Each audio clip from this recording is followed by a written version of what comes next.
సహించు దేవునికి మహిమ కలుగునుగాక. ప్రియ స్నేహితులందరికీ దివ్య వాక్యోదయం. ఈనాటి పాఠ్యభాగము మత్తయి సువార్త 17:17.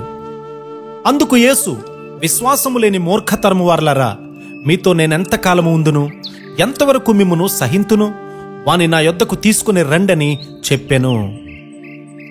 ఈ దినాన్న యేసుక్రీస్తు వారు మనలను గూర్చి ఏమి చెప్పునో కదా.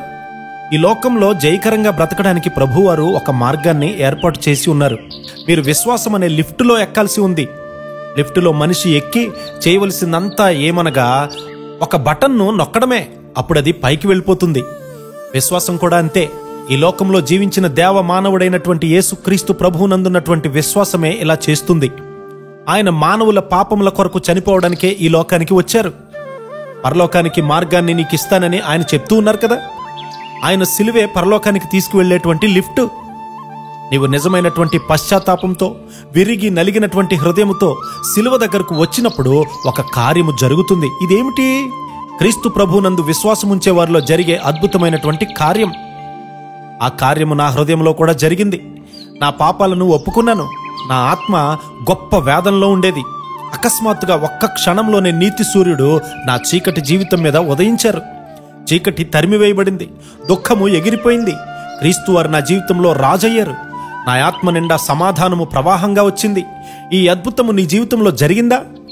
నీవు నిజమైన విశ్వాసాన్ని సాధకం చేసుకున్నప్పుడు ఈ జీవానికి తగిన వాడువు కాదు.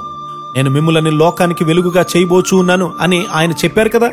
అంటే నేను మీ ద్వారా ప్రకాశించబోతూ ఉన్నాను, మీ ద్వారా క్రియ చేయబోతూ ఉన్నాను, దేశానికి అంతటికీ కూడా మిమ్మల్ని ఆశీర్వాదంగా చేయబోతూ ఉన్నాను అని ఆ మాటల యొక్క భావము.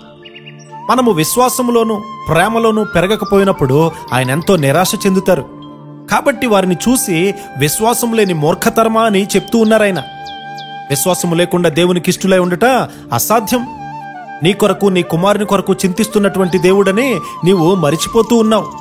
ఆయనను సందేహించడం ఆయనకు భయంకరమైనటువంటి అవమానాన్ని తేవడమే. విశ్వాసం లేని మూర్ఖతరమా అని యేసుక్రీస్తు వారు తన శిష్యులతో అంటూ ఉన్నారు.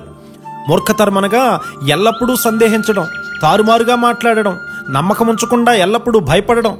ఇవి నిజమైనటువంటి క్రైస్తవ లక్షణాలు కాదు. మూర్ఖులకు వేరుగా యేసుక్రీస్తు వారికి ఇష్టలుగా ఉండే కృపాధన్యత మనందరికీ ఆయనే అనుగ్రహించునుగాక. ఆమెన్.